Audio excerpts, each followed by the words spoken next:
Masters year.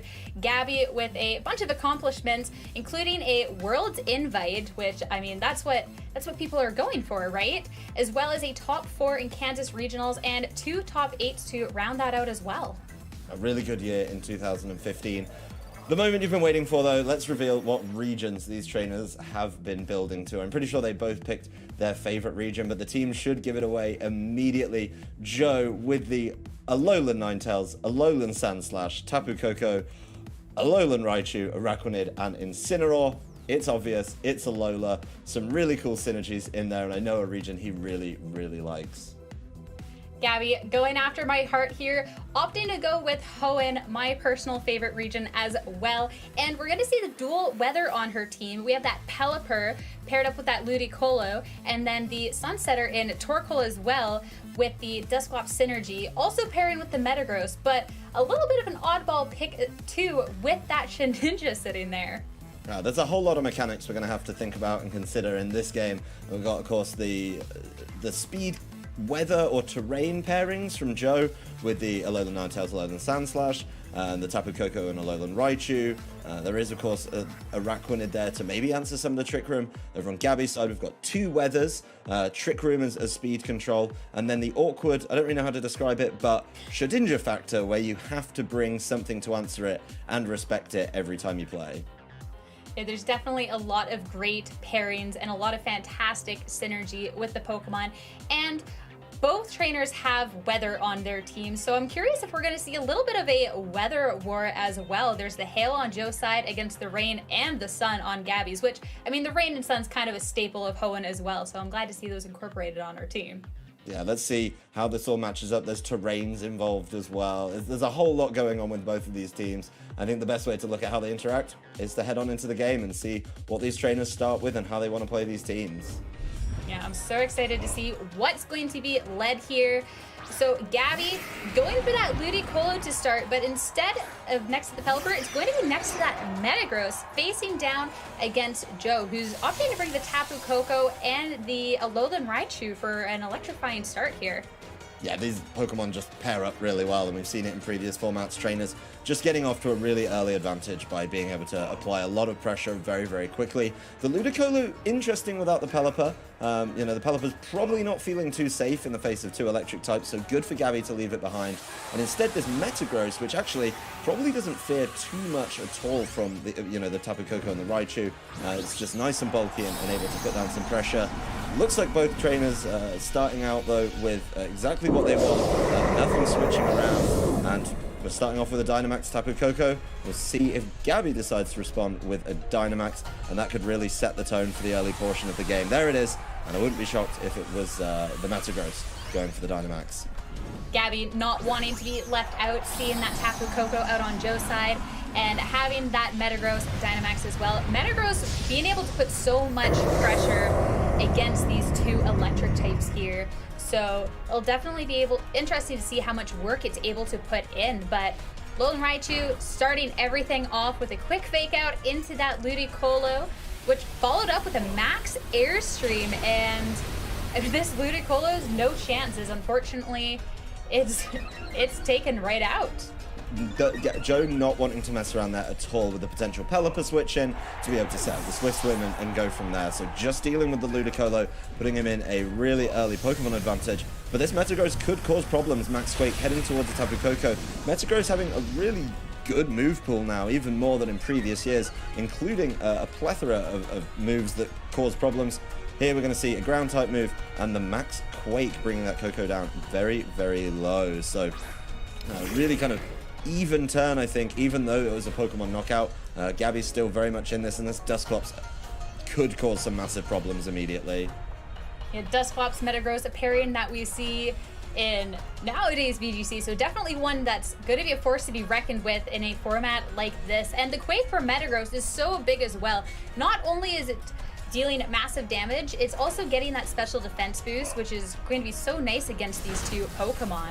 So Raichu, sorry. There it is. The special defense boost coming right in as that Rising Voltage does very little. I think that's something so underrated. Not only is it a super effective hit, it's also a stat boost. And yeah, it took that very well. It definitely did. Max Quake again coming out from the Metagross, just looking to eliminate that Tapu Koko, which it is, getting another special defense boost. And I mean, pretty difficult here to be taking down. I don't see an easy answer to the Metagross right now, and I think the Metagross is about to get even more going for it from the Dusclops as the Trick Room comes through, and Gabby in a really good position now with just the exceptionally fast Raichu on the field. Are going to get a look at Joe's team now, though, and the Araquanid Pokemon that does do well in the Trick Room, so could be really important in this matchup. Yeah, the Tapu Koko and the Raichu definitely having the benefit of the speed control before the Trick Room, but being able to get that switch into the Araquanid is definitely going to be nice here, especially against the slow team that Gabby has. But, I mean, this Dusclops, it's such a dangerous move pool. It's so good in Trick Room, and I don't know, it's going to go for a Bulldoze, so getting a nice little chip on the Alolan Raichu, but more importantly, a weakness policy activation on that Metagross. That's huge. Everything is set up right now for this Metagross, even in the last turn of its Dynamax, to just cause as many problems as it likes. The speed drops coming around. Araquanid does get to move, but it goes for Soak, clearly wanting to make the Dusclops a little easier to knock out where possible. Metagross though with a Max Mind Storm. This is going to hurt. And hurt it does. Unfortunately, the Araquanid not able to stand up from a +2 boosted Metagross, and unfortunately is going to go down after soaking that Dusclops. But now the Dusclops is a water type. I mean, it is going to take a hit from this Raichu, but Rising Voltage not appreciating the terrain switch from that Mindstorm as well, so that's definitely got to hurt for Joe's end. That was a really well played last turn of Dynamax from Gabby, knowing that she did have the option to control the terrain with the Max Mindstorm after the Tapu Koko had been felled, being able to switch that up and really leave this Raichu struggling to have an impact on the rest of the game, I think. It's in a Trick Room, it doesn't have control of the terrain that it wants either, so it's going to be in a bit of a pickle here, and Metagross, you know, still going on the field after all of that, all three of its Dynamax turns getting a whole lot of attention, and it's still got those special defense boosts as well. So this Metagross might be able to see out the whole game, but at least for Joe, Incineroar's in, and Incineroar has answers to a Pokemon like Metagross. Yeah, so all the way down to where it targets into. Metagross not wanting to risk anything at all, though, opting to just go for the Protect to kind of see what is happening here. Is the Dusclops is going to get the chance to fire off a Nightshade and deal some massive chip to that Raichu, and the Metagross staying safe as the Incineroar targeted into it. Really smart bit of protecting there from Gabby, making sure those protects are important, and you eat up important attacks.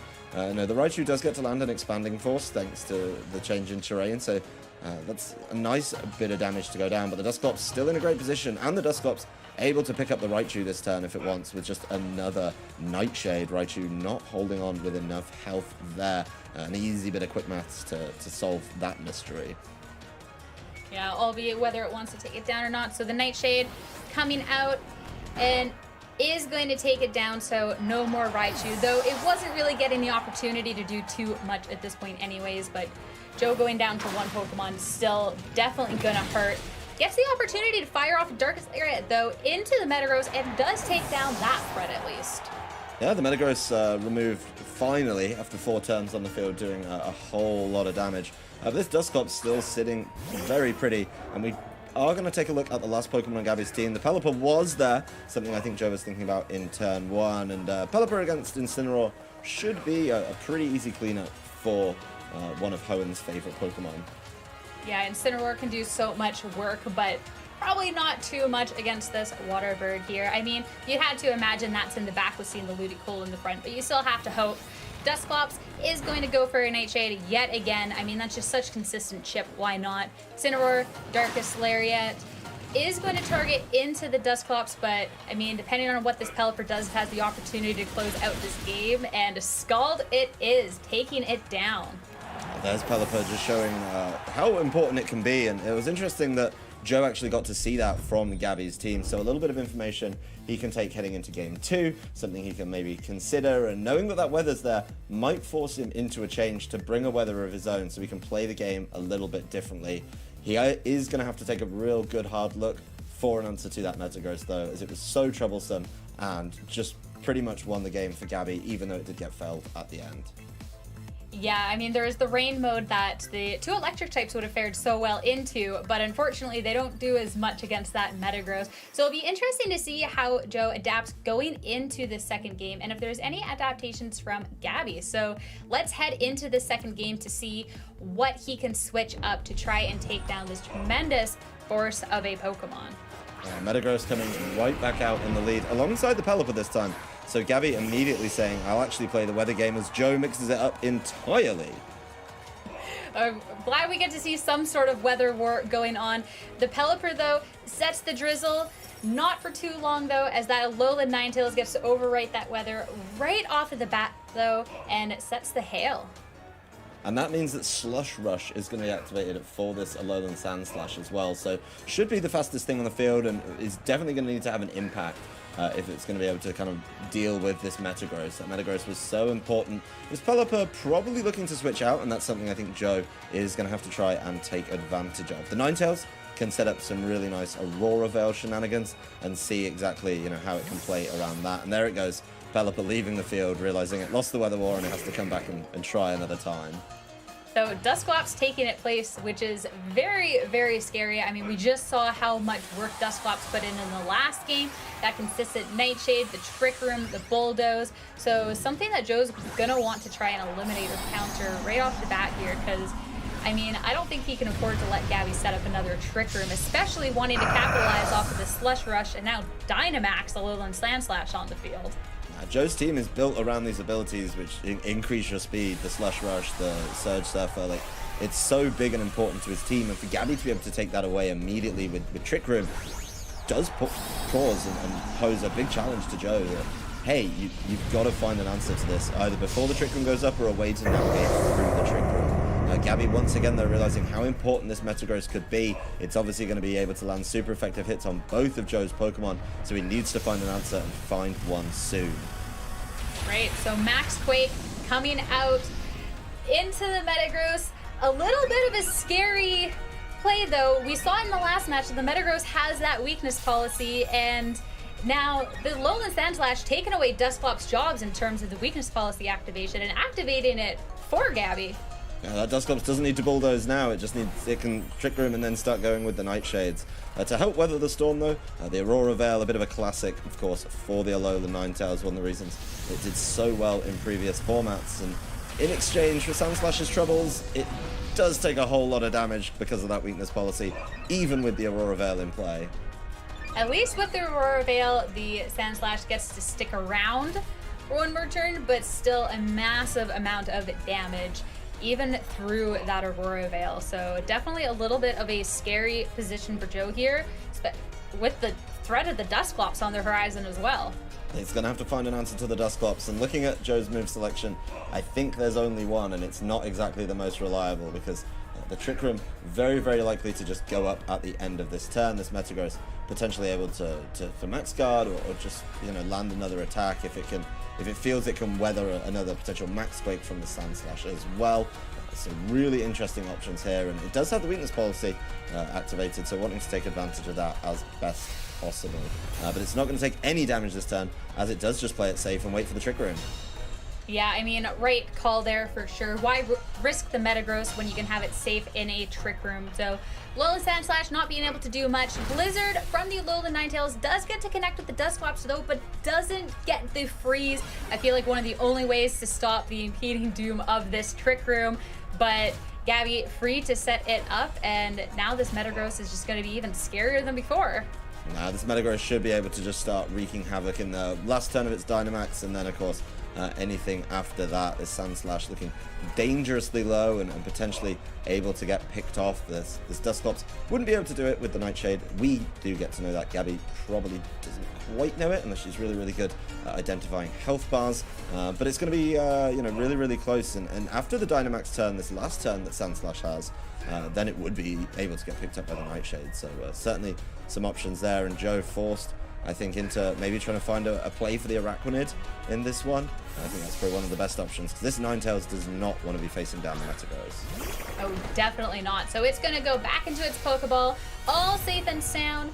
Sandslash also trying to save itself a little bit here, and sure enough, Nightshade does target into that. The Steel Spike from the Metagross, though, going to be targeting into the Araquanid, dealing a sizable amount of damage for a move that's not very effective against it.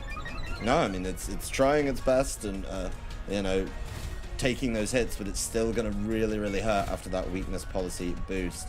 A whole lot of hail damage going around, so it's a little something to consider as the Dynamax does end finally. So this Metagross, fractionally less scary, but still pretty scary, I think, if you're Joe. Yeah, unfortunately, Gabby's in the driver's seat right now. Not good for Joe, as Araquanid is slow, but the Sand Slash is very, very fast and is not appreciating this Trick Room that's set up at all here. No, this Sand Slash is still in the hail, so it's still going to be in a position that's really, really difficult to even weave a move in. Now it's on such a low amount of health. You know, we see it dangerously low. Probably not going to be even afforded the opportunity to move in this one, as Metagross keeps playing it safe, even though it's kind of in the driving seat. Just wants to see what this Araquanid might have.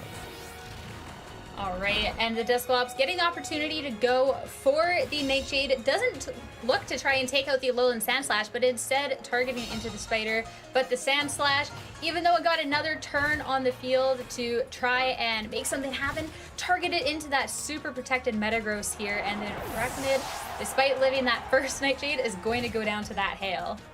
Gabby, they're playing it very, very wisely, understanding that the hail damage, the residual damage between turns, was probably going to help her out a little bit there, and that Araquanid failed. You know, it did get an opportunity to try something there, but it targeted the Metagross, same as the Alolan Sand Slash, and Gabby playing it safe there, really wise. Joe, in the menus, looking to see when this Trick Room ends, because we got to look at his last Pokemon, and that's not going to fare well in the Trick Room either. So, really important for him to find a way to try and work through these last two turns of Trick Room with a winning option available to him. Opting to swap out that Ninetales anyways, bringing this Tapu Koko out into this Trick Room. And it does get to set the opportunity for the electric terrain, though I don't know if it's going to matter too much. There's a weather war going on right now, not a terrain war. Sand Slash, though, is going to go for that Protect. Yeah, Sand Slash trying to buy a little bit of time, trying to make it through to the end of the Trick Room, I think, and protecting is the only way to do it. But Metagross is always going to be able to target the other slot. The Tapu Koko not falling to the hail as it stops this turn, but after the weakness policy, just look how much that Iron Head does. This could just be Metagross's game to clean up. It's going to be able to land super, super effective damage on the Alolan Ninetales. It does so much to the Tapu Koko, and even this Dusclops can put in work just nightshading things and tidying them up in this last turn of Trick Room. It's definitely a difficult position, and the Tapu Koko, being an Assault Vest, doesn't actually have access to Protect at all. So it's going to be acting last of the turn and gets every opportunity to get knocked out before then. Sand Slash, though, switching back out as Ninetales rejoins the field. Joe may be looking for this win condition or some kind of sweep that he can make by having the terrain set, or the weather set up, but the Pelipper's in the back. The Pelipper's still sitting there and is going to be able to control the weather at the end of the game for Gabby, so it's not even a particularly likely option for the outcome. And of course, Ninetales, we did see when it got frisked earlier, was holding the light clay, so no Focus Sash to save it there, and Gabby should just be able to wrap this one up on the next turn with that low health Alolan Sand Slash in play. Yeah, I mean, I feel like Alolan Sand Slash is a Pokemon that could put in work, just unfortunately not against a Metagross. This Metagross just being really good against the 6 that Joe brought here. So, I mean, the Trick Room's over. It has the Slush Rush, but I don't know if it can really capitalize off it at this point with 30 HP. No, I mean, it's not going to be able to knock out the Dusclops, and Dusclops should just be able to Nightshade it. This Drill Run does connect, and Joe finally, similar to Game 1, gets the Metagross right at the end, exacts some revenge on it for causing so many problems. Even with the recoil, Sand Slash is so low, but it doesn't matter. Dusclops is going to wrap this one up with the Nightshade, and in the local champion battle, it looks like Hoenn reigns supreme over Alola. As it should. Well fought by both players, but that Hoenn team, especially with that Metagross with the rain mode, just proving too strong. And I mean, I feel like it was tough too for Joe against that Metagross. It had the Quake coverage against both of the electric types. It had the Steel Spike coverage against both of the ice types. So